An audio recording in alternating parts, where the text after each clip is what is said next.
Desde a antiguidade, o homem sempre usou pinturas, figuras, desenhos, esculturas, entre outras formas para se dar a entender ou explicar algo. Esses meios servem para ajudar a visualizar o invisível, para explicar o que não pode ser explicado com palavras. Quando o homem caiu pelo pecado e perdeu a intimidade com Deus, começou a confundi-lo com outras coisas e a render-lhe louvor como se fossem deuses. Esse culto era representado frequentemente com esculturas ou imagens idolátricas. A proibição do decálogo contra imagens se explica pela função de tais representações. Entretanto, ainda quando muitas pessoas pensam que o primeiro mandamento proíbe a veneração das imagens, isso não é necessariamente assim. O culto cristão às imagens não é contrário ao primeiro mandamento, porque a honra que se presta a uma imagem pertence a quem nela é representado. Isso quer dizer que se venera uma imagem não pela imagem em si, mas pelo que ela representa.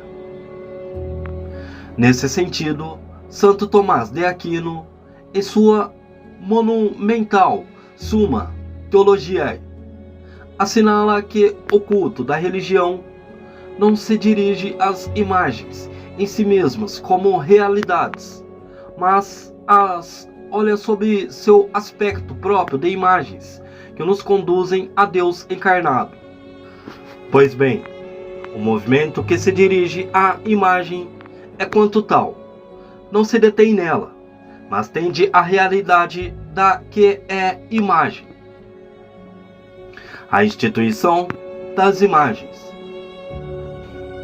Inclusive, já no Antigo Testamento, Deus ordenou ou permitiu a instituição de imagens que conduziriam simbolicamente à salvação pelo Verbo encarnado.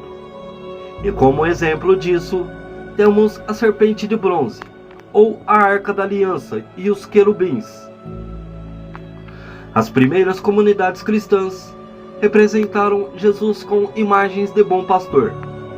Mais adiante, apareceram as de cordeiro pascal e outros ícones, representando a vida de Cristo.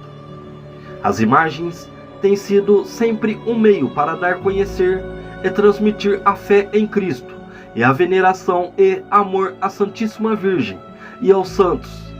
Prova disso são as catacumbas, a maioria localizada em Roma, onde ainda se conservam imagens feitas pelos primeiros cristãos, como as catacumbas de Santa Priscila, pintadas na primeira metade do século III. Com a encarnação de Jesus Cristo, foi inaugurada uma nova economia das imagens.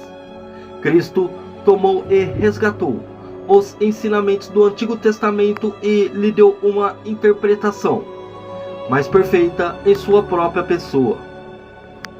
Antes de Cristo, ninguém podia ver o rosto de Deus. Em Cristo, Deus se fez visível. Antes de Jesus, as imagens, com frequência, representavam ídolos. Eram usadas para a idolatria. Agora o verdadeiro Deus quis tomar imagem humana, já que ele é a imagem visível do Pai, Maria e os santos. A Igreja Católica venera aos santos, mas não adora. Adorar algo ou alguém que não seja Deus é idolatria. Há que se saber distinguir entre adorar e venerar. São Paulo ensina a necessidade de recordar com especial estima os nossos precursores na fé. Eles não desapareceram do nada, mas a nossa fé nos dá a certeza do céu, onde os que morreram na fé estão já vitoriosos em Cristo. A Igreja venera a fotografia de um ser querido e respeita as imagens da mesma forma que se respeita. Todos sabemos que não é o mesmo contemplar a fotografia e a própria pessoa de carne e osso. não está, então, a tradição católica contra a Bíblia. A Igreja é fiel à autêntica interpretação cristã desde suas origens. A Igreja procurou sempre com interesse especial que os objetos sagrados servissem ao esplendor do culto, com dignidade e beleza, aceitando a variedade de matéria, forma e ornato que o progresso da técnica tem produzido ao longo dos séculos.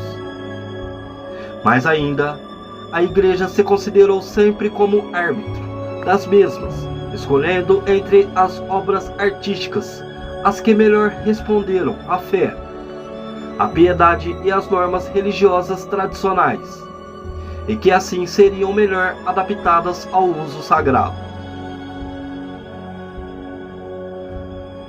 Abençoe-nos, ó Deus Todo-Poderoso, Pai, Filho e Espírito Santo. Amém.